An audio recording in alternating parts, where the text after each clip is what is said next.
now that we know the difference between being self-employed and being a true business owner, let's say your goal is to become a business owner. Let's say you're working in the field, your first year had a lot of ups and downs. You're starting to get a little traction, you're starting to get familiar with what's going on in the job site, on the service call ends, the scheduling, your name's starting to get around, you're starting to get referrals to call you. Your business is now becoming quote unquote self-sustaining, as in you're putting marketing out there and now calls are coming in. And it's time to expand, it's time to scale, it's time to grow. Now your next question is, do I either buy a van for myself? Do I hire an apprentice? Do I hire somebody for the office? These are very important questions, especially when you start to grow in your service business. Especially for myself as an electrical contractor, that is where things, as we mentioned before, start to grow in the sense that you get to see the fruits of your labor. You start to enjoy the time that you have delegated tasks to someone else. You get to enjoy that window of opportunity that you have now. So when you are in that position to grow, to make a big purchase, to make a new key hire for your business, the way you hire or whatever dictates your next purchase, or either a vehicle or a person, you have to ask yourself, how do I replicate myself? Currently, what is the biggest time waster I have? For individuals like ourselves in the blue collar fields, as service providers, the meat and potatoes of our job is the work itself. That takes up the majority part of the day for us. It's completing the work itself. So in that case, when I came into business and I saw everything in front of me, I'm like, if I want to start buying back my time, what is holding up the majority of my time? And it came to doing the task. Now you can go through this in two ways. The first, you can hire an apprentice, a helper. That apprentice, that helper, will now help make your task through the day easier. For example, if I have to drive to the material warehouse, pick up the material, drive to the job site, talk to the homeowner, do the work, clean up the job site, then drive home. That's 7, 8, 9, 10 tasks that you have off the bat by yourself. If you hire an apprentice, for example, now you can offset said task. Have him drive, have him pick up the material, right? You start the job site. You start at prepping the site, because that's hard skill. That's what you, as the licensed electrician, licensed plumber, licensed technician, you are aware of what has to get done. You prep the site. You speak to the homeowner because it's your work ethic. It's your company at the end of the day. That's your relationship that you have to build and maintain. You have to do the physical work. Remember, this apprentice is only watching you. It's learning. He's growing into the electrician or plumber that you are going to create. So the second you get an apprentice, you start offsetting those little minimal tasks that he can handle with ease. Driving to and from the job site, and you sit in the passenger side preparing for the job. You can follow up on emails now because you have, once again, that time back. Once again, we all answer the phone while we're driving. We all answer emails. We all answer texts. Once again, we're not recommending that because nobody should be doing it. If you're driving, focus on driving.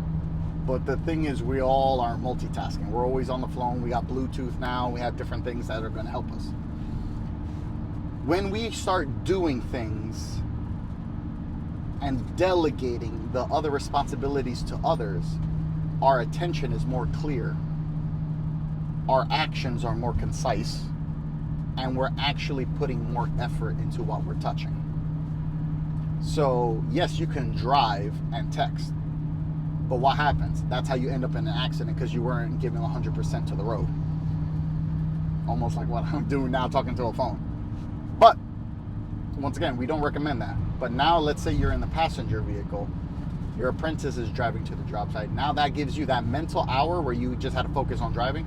Now you can use that hour block time. Remember, you're not getting a full 8 hours. You're getting a block of time for that one task that you now delegated. That is a bonus for you. So that's hiring an apprentice.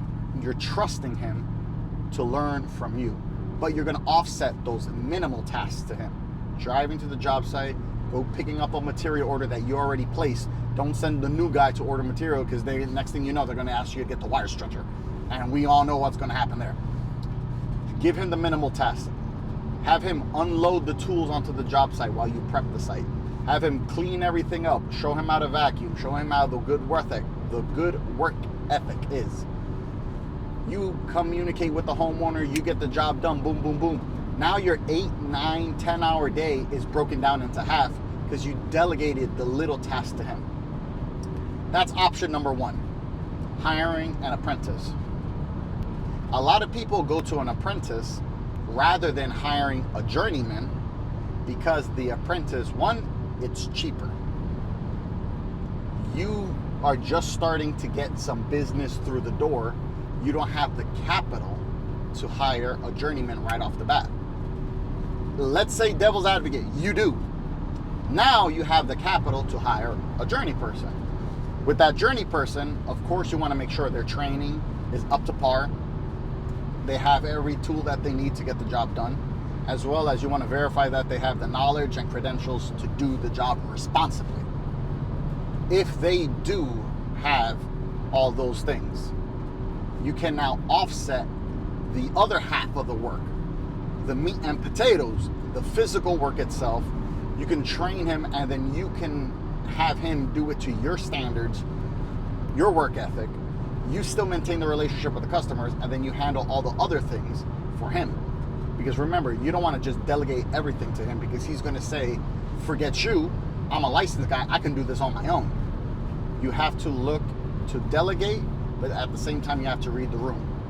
You have to appreciate your employees, you have to train them, and you have to always re-recruit your team. You have to dedicate time to your team, training them, working with them, so they understand. So those are the 2 options when it comes to delegating to other people after you're in a position to make a key hire. So once again, the key to this entire order of operation, I always say to somebody, or I ask that individual, if you want to buy back your time, what is the one task that's taking a chunk of your time away from you? For service providers, it's doing the work in the field. Now, let's say you have an apprentice and a journeyman. They're tackling everything together. Now, you have a whole day where you can keep planning on looking for work for your crews and keep feeding them. You can answer the calls. You can maintain the relationships with the customers. You can do the inspections. You can provide the trainings. All of this is possible because you delegated to your team. So order of operations, number 1, ask yourself, what is holding me back? Where am I wasting a lot of my time? Once you figure that out, that is what you want to work on to start delegating. You want to replicate yourself so you have an opportunity to break away from that and the work still gets done. Remember, the key to this all is that is impossible if you're a solopreneur and self-employed. You can have the roadmap in your head. You can have the best business plan. But if you're not working on recreating yourself, duplicating yourself, and learning to delegate your responsibilities to others, you're always going to stay stagnant. Exponential growth comes from duplicating yourself. Remember that, guys. Duplicate yourself. After you have your apprentice, after you have a journeyman, now work is going on its own. You're feeding the guys. Now revenue's coming in, you got some capital sitting. You start doing the office work, but guess what happens now? Now you're doing all of the office work because these guys are now working. You're handling and have 8 hours productive to answer calls, answer emails, check out jobs, give out bids. You are there all day. Just like a muscle, anything you work on grows. So the fact that you're in the field now, looking at jobs, building relationships, getting referrals, your business starts growing and you start tackling office work. What happens now if in your 8-hour day, you're becoming very productive and getting jobs? What's the key to replicating yourself and being a business owner? Replicate yourself, duplicate. So now you're 8 hours doing office work. What's the next key hire to do? Office manager. You get your office manager. You train the office manager. You make sure she knows how to communicate what you are doing with SOPs, with your standards. So now she can do the same thing that you were doing in the office. Now your job is check up on the guys, check up on the office manager, check on the customers. That's all you have to do. And now it's all about replication, duplicating, scaling. Now you get another apprentice, now you get another journeyman, then you get an office manager. Cash flow starts coming. Remember, you always want to give your team the best tools for the job. Do not be one of those old heads who do not want to invest their funds, because remember, they're making your life easier now. I'm the one with the window blocks open all the time, get to do whatever I want. Do not neglect your team, because you have that way of life because of them, right? Because of them, you're able to experience this. Yes, you put it all together, but at the end of the day, they are helping you make your dream come true. You have to reciprocate that. Always, always, always advocate for your team. Duplicate yourself.